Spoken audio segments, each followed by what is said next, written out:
ejo hanje birashika ko bface azoba ari umuzamu wo muhiri wanje bisigura yuko ndi location ndi muri location bisigura yuko ibintu byose bantuma mu director negeza kubikora nkuko mu director yabintumye wakiziba na pita mafikira pona rozi na pita papa wanatetemeka wana wewe seka bwana wanapata pressure kumbe misega wanashindwa bweka hata kufanya hawawezi misega the master of the motorcycle ubunisa munana hijo pajo turi kumwe yavuze ati jo gikorwa canyu cha rap ntegerezwa kugikurikirana gushika ntuma ntaha mu gitondo ariko ndavye ingene vyagenze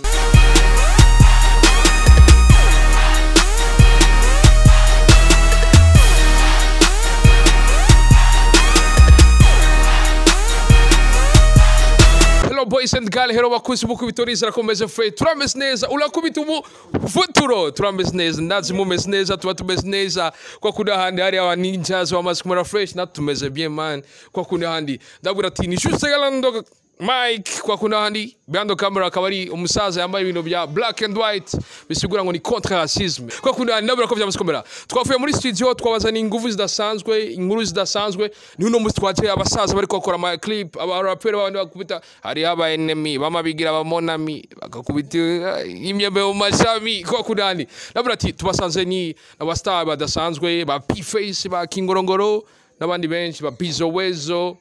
nabandi benshi man bari kwakora umuti man mvuze umuti kwanza sumuti ni pharmacy man bari kwakora ibikorwa bidasanzwe yeah bro vipi bro no sana kubona guda urameze neza oya ingene bane siko na mezi yego ngo ni kwisi wayisanze yego cyane ko yakugize ingene bane niko na mezi usigari pita marangi cyane KINGORONGORO asigara usiga marangi ndi location ndi muri location bisigura yuko ibintu byose bantuma mu director negeza kubikora nkuko mu director yabintumye so vipi bro hari aci imisi myinshi uri kuruda duhereza indirimbo nyinshi bro ibikorwa muri ko marakora ni yabakiga bro ya ngaha turiko dukora ni collabo yorganizwe na One Records sigura yuko ni collabo y'abaraperi bashika kuri batandatu indwi akaba arimo na Koli atugirira chorus uno musi rero twaje ngaha kugira tukwize byose bisabwa kuri yo collabo umva twarakoze audio uno musi dukoze na video kugira tuyisohore yego cyane twabonye ba bface twabonye nabandi bantu aba rapper mwagiye hamwe kandi muko mudoreza ibintu bidasanzwe farsi vipi bro koza director ko akora ibikorwa yo mnyama shetani niwe offers bro ko nguma numva umenga birateye ubwo bukuntu niko twamye kwa kuna usinifoke tusifokeani tusifokeane bro uraduhereje muratubwiye twabonye aba bface nga twabonye ba Koli nabandi benshi bro ino ndirimbo mwibaza ko ari kintu cyo guhindura mu muziki w'u Burundi bro cyane kwanza ntabwo ari indirimbo twovuga ko yifa yego ni indirimbo zo kwamaho kuko turiko turirimbira abantu turiko turirimba ubuzima busanzwe ubuzima bushikira kira munyagihugu wese cyangwa mwene gihugu wese ashobora kuba afise aba enemy ashobora kuba afise abamwanka n'abamukunda so iyo ndirimbo iraraba abantu bose bumva ikirundi cyangwa bumva n'igiswahili kuko n'igiswahili kirimo yego cyane ati ni indirimbo ya CPG cyangwa ni ya East Africa inavuka iyi so loco bagundandi abavuze ati hari aba enemy bigira abamonami nanje umenga nasanze hari abamonami bigira aba enemy bro bibaho ugasagara bihenze ko kumbe ni bamonami bigafane bacu bajya aba enemy bacu ni badukurikirana sana yego cyane kabisa ofarse ntuguma hamwe turi mu kazi nguma wimvira script wadusanze mu kazi nuko na kazi kenshi uratubwiye ingene ibintu bimeze biravuga ko Mr wandise aba enemy bigira abamonami wabikuye kuri Wonder Boys Hero yabaye CEO wawe yigize umwami wawe amamonyi mucyo usanga no mu enemy oya ujya n'umukozi n'umuntu yaje gufasha abaririmbyi nuko kontra yanje nawe yaraheze zishobora kuguma ndamudisinga cyangwa nandika imistari ndamwandikirawe kuko je ibyo bintu ntabwo bindimo yego cyane gusa ndamurespectinga yarageze icyo amaze muri kariyeri yanjye ndamushemera yego cyane ubwo ntiyoba yatumye ugira inspiration kanika ibintu nk'ivyo nyene no umwansi wanje siwe wenyene cyangwa umukunzi wanje siwe wenyene sigura yuko iya ndirimbo imisari nakoze ni imisari gusa yoshikira umuntu wari we wese ashobora kuyikoresha ntabwo ari gwanje yego cyane utari ari mu basi benshi ari no mu bakunzi benshi kwa gunimani reka tuwana big up sana ni sere ko mwananya na offer sharia mukanya tubatubandanye bro we bananye usiga amarangi ari anabona wabigize by'imikubito ne bro ni sere ko iryangabirana atari byo bakwiganya ari vyo wawe tu sivyo wiga mu artiste faut que biote nibifanya njo ongo tuguma mu kazi kose behind camera mwita Jeff niwe akora ibishoboka byose ura ngo bino bikorwa bibandanye imera fresh abaninja bro vipi poa man Promise fresh uri kunywa ikiga bro ndiko ndinywera karama uri kunywa iki ndiko ndinywera karaha ukunywera raha rayo ni inzoga yahiga bro iyi ni inzoga ikorerwa mu Kayanza ndibaza mu Kayanza uribaza cyangwa ni views ni vyonzi kabisa ariko ni wibaza oya urabaza ni vyonzi utinda kimoje ahubwo narenkwiye nakandi asante sana nkaba ndi kubona Bizzo Wezo mwari muri clip vipi Bizzo Yes, nashukuru Mungu bro. Unakasa bro? Sana tu yani. Ngo wavuye mu Babylon usigari Rastaman bro. Dreadlocks. Jenda chanze ndi bose. Babylon umwe abarasta urumva je ndi bose. Bro, indirimbo tubasanze muri tournage mumeze bien. Tubona hagarikiwe n'icucu ajya muri kumwe no. Urabona hariho team abantu dukorana n'ama team hari abantu ba makeup hari ibintu byinshi tu muri tournage umwana guma tumuso yangana ni hatari ni probleme ni ngorane za probleme uti ni bijumbu patate douce ni hatari bro uraje kuvuga dasanzwe ni indirimbo nabonye na bface imeze fresh bro inshashi vuga ati bface ndo atakuwa mlinda gate huko bosi kubwa niko busy nasoma gazeti kubatumva ikirundi kubatumva igiswahili ngo bisiguri oya ni challenge just na challenge turakora bisiguri ariko nitwankana bisiguri ejo hanje birashika ko bface azoba ari umuzamu wo muhiri wanje bisigura yuko bface abaye umuzamu wo kwa Bill Gates nawe nazoba hiriwe si mu mutima mubi ni bwabo umwe nyene bubandanya tugira ama challenge ariko utubwiye uko bface ryambere muririmbye hano n'indirimbo nigaze kumva ba mustari ngo bareke kumwandikira wavuze gute byari bimeze gute twibutse na Rose bface yandikiye umuziki na bamwe bamwandikira bavuga ko yabaye fit aya bface ni yandikira indirimbo urumva icyatumye indirimbo ya mustari narakurikiranye interview nyinshi za bface z'igiswahili akwe pati nta giswahili azi ariko mu ndirimbo ziwe nkumva harimo igiswahili ciza bisigura yuko utoririmba ururimi hanyuma urunanigwe muri interview pajo ndabeshe ndirimba icyongereza mukambaza mu cyongereza bikananira bisigura yuko bisigura ko ico kirimo utakizi nimba ukiririmba rero haraba kwandikira urambabarira pajo sinabimusizemo ni ivyiwanje niko nabisiguye ati nubona jewe je navukiye Bujumbura nguri Bujumbura kandi kirundi je nakuza tachonzi kenshi banyita ngo kondo mukongomani ikintu ninanasi jana kwijana ndavuga ati je ntegerezwa kwiga kirundi ciwacu ndakimenye nzokivuge gushaba abarundi batangara ariko bivanye n'igiswahili cinshi narinzi harageze umwanya nigi kirundi kiraba cinshi kuri ca giswahili ndaryohera abarundi bose muri no mwanya je abarundi baranyishimira avuga ati umwa mtipe no murundi hayo benshi bari bazi ko no akura vanze ibintu wavuze ati bface ntibamwandikira bro je baramwandikira birashika bakaba bamwandikira kubera umaze kumva umuntu adashoboye ikintu kugisigura hanyuma mu ndirimbo akakizana bisigura yuko aba ari umuntu yamuhaye ikintu ati kora kino kintu niko nashatse gusigura yuko tugerageze kugwana tumenye kuririmba indimi tuzi je nafise abajama benshi ni nka Celine Dion ari forte mu gifaransa kukivuga no nico nza kukivuga ariko kucandika ngo karirimbe ni arandikirwa baje turagaruka mu kwandikirwa samakosa ariko kwemera ko wandikirwa birafasha cyane kubera abandi bantu barabona ati bya bintu si bibi kubera uri mu artiste kwandikirwa samakosa je ndashobora kuba mfise inspiration y'ubugari hakaza umuntu afise inspiration y'imikembe undi umusegeteye kandi imikembe niyivumye none je ko mfise y'ubugari no bazanira abantu ubugari kandi nkana imikembe ifuko ndamukwega ati bro nyegera wewe imikembe tujane na monte ya tujane n'isi ya abantu ivyo bashaka cyane tujane n'ijuru twe turashaje urabizi ivy'ijuru ko twahejeje Imana arahije kutwandika amakuru dufise nuko ino ndirimbo mugira ko murakora audio bose batinye gutangura kabisa ngo je ngo tango ntihatangure naka bro kubera ko ari wowe watanguye kurapaga man urabona jewe watinyuse gute kwanza abarapere bose bakiririmbyemo niyo ndirimbo ni Dusanze tu ndabakunda hanyuma ino ndirimbo kugira je ntangure kuririmba naraje nsanga indirimbo combination yose n'abantu nemera na magu yanje bavuga ati rap yuyu niso barambira ati kweri bose bariko barakwepa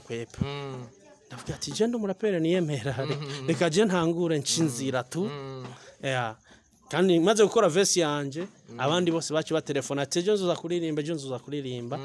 twese turakora indirimbo kandi indirimbo imeze neza vraiment ndibaza mwayumvise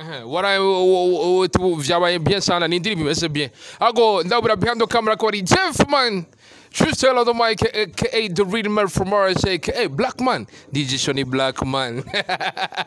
kwa kweli ndabura ati abandi kubera umumenyesha makuru yabunyoye bamwita Rastaman atagira Madrid bamwita umusaza ateza imbere hip hop bamwita umusaza afise umutima mwiza bamwita Patrick Pajo vipi bro ni bien cyane man nakuze ndabukurikirana the master of the motorcycle ubu ni saa 8 y'ijoro Pajo turi kumwe yavuze ati jo gikorwa canyu cha rap ntegerezwa kugikurikirana gushika ntuma ntaha mu gitondo ariko ndavye ingene vyagenze kugira ejo nzoha abarunda makuru nzi ijana kwijana byanjoye I appreciate bro ndakunda ivyo uri kurakora bizoteza umuziki wacu wa rap mbere kimana no kongera ko nuko mumenyesha makuru je nibuka ko nava ku ishuri nkaryama sane z'ijoro jeyo n'abanumvira ikiganiro cyitwa umuririmbyi kuri RP kandi n'umuyidore wanje kandi cameraman ntuzubikate Pajo yo man yes sir harabaririmbyi benshi tunaje ziko zirakogwa mu Burundi azo no muziranenga 10 kuko abandi bamaze abo sinza amasa barahereza ko ariko amarandevu abantumiye ni benshi ariko uno munsi nshinga ndagusanze ngaha no masa Patrick Pajo tukirigaho nyene turi saa 8 z'ijoro bro niki kintu gitumye Patrick Pajo mo maklipa arakora ko gwari no joro yose ndazi yari menshi yemera kuza muri iri kuraba ngaha gamana iyi ni special ni gikorwa gikomeye cyane kuruta ibindi bikorwa byose biba mu Burundi kiretse ibikorwa vya leta n'ibikorwa by'abategetsi mu baririmbyi kirakomeye kira kabiri muri gihugu nuvuga ko mu gihugu kira kabiri iyi ni evenement ikomeye cyane ni rap hip hop nuvuga ko hip hop kuri jewe ni message iri mu ndirimbo naje kuraba ukuntu bari kwara flowinga amatournage ya video yayo kugira ngo abanyagihugu benshi bazoyimenye ko hari ama radio n'ama television ni ibintu bikomeye cyane bishobora gutuma ibikorwa gishika kure rero nka jewe nk'umuntu wari akora kuma media nibaza ko kuba ndi hano nuko kino gikorwa gikomeye ari ubutumwa bukomeye walimwengu ni ndirimbo igiye gusohoka ama video ariko arakogwa ngo abisi yes abisi walimwengu abisi rero nuko rero ofasi nk'umu director cyangwa mu cameraman wino video hama ukacubona muri One Record biraryoshye cyane ariko kandi sinije nyene nawe uri ngaha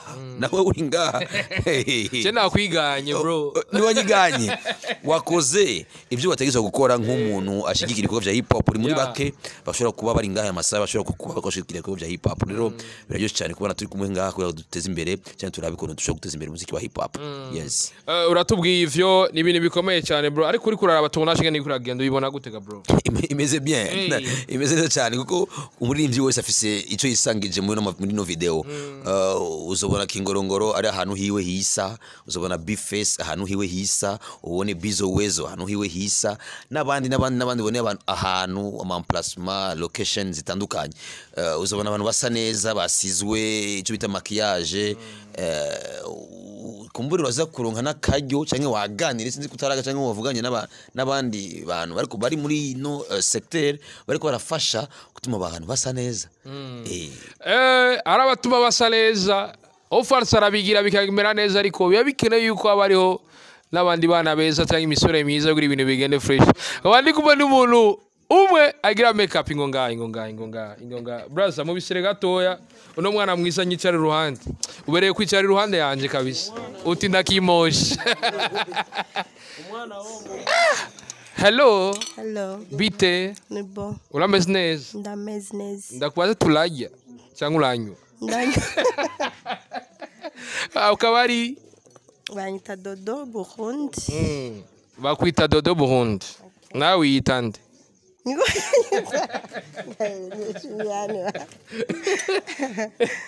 Nawe wiyitande none? Niko banyitanje ariko niyita ubunene. Byose birajana. Aba bahungu ba BIZZO wese na ba bface mbonari inyuma guma binyegezaga wabonye vyari vyoroshe nyene kubakubita makeup nyene. Nagerageje ibintu bya bimeze neza by'amavuta. Amavuta sleeping cyangwa nani mukwana? Sleeping. Ni sleeping. Hajya makeup ifashiki muri video. Makeup ifasha kugira nyene video ise neza umuntu wagume afite aga fresher nawe uravyumva.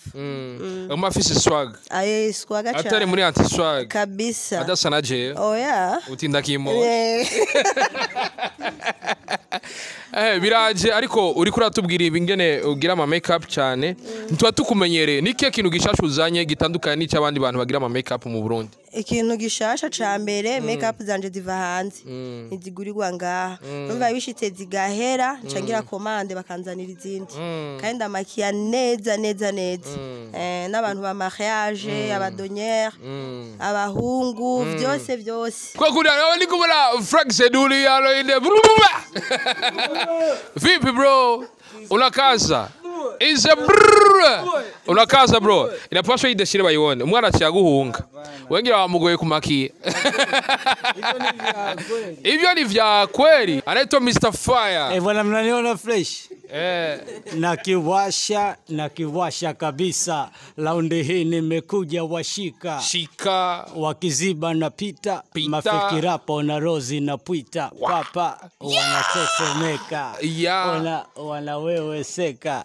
bwana wanapata pressure kumbe misega wanashindwa bweka hata kufanya hawawezi misega hii kari sana kaka Munatisha kaka kawaida tu yani wewe ndo wanaita event karibu haijafika hata 2030 haijafika hata 2030 2020 karibu sana ni vya kawaida vya 2020 ndio itakuwa vya hatari sana bro mko mshooting mko mna tournée mko mnafanya tournage na tamaliza director pale alikuwa ananiambia kama muda wako ushawadia unataka ufanye pale maujanja unataka ulipue mavitu bro uko mko mnatumika clip nzuri sana nyimbo walimwengu bro utofauti gani wenye uko mwa clip na zingine kuna maajabu mengi kwanza utofauti wa kwanza ni kwanza tumeungana tumekuwa kama yani wawili wamekuwa mmoja unajua watatu wamekuwa mmoja wanne wamekuwa mmoja tumeungana ni utofauti wa kwanza afu utofauti mwingine ni kwamba wanapata ladha nyingine afu utofauti mwingine tena wanapata kitu ambacho hawajai kuona kwenye macho yao jamaa kuna baadhi ya watu wananiambia siku yenye mlikuwa mna record nyimbo wananiambia kama mnyio wote mliogopa kutia vocal first bro kutia vocal bro kaogopa bro sio tena wewe ndo captain sio kuogopa kwa sababu maisha hapa ukiogopa tu inakuwa ni shida sana sasa ukiogopa ni kwamba watu tu walikuwa kila kitu unajifanyaga kitu ambacho unajisikia unasikia anafanya nimefanya hivi kwa sababu gani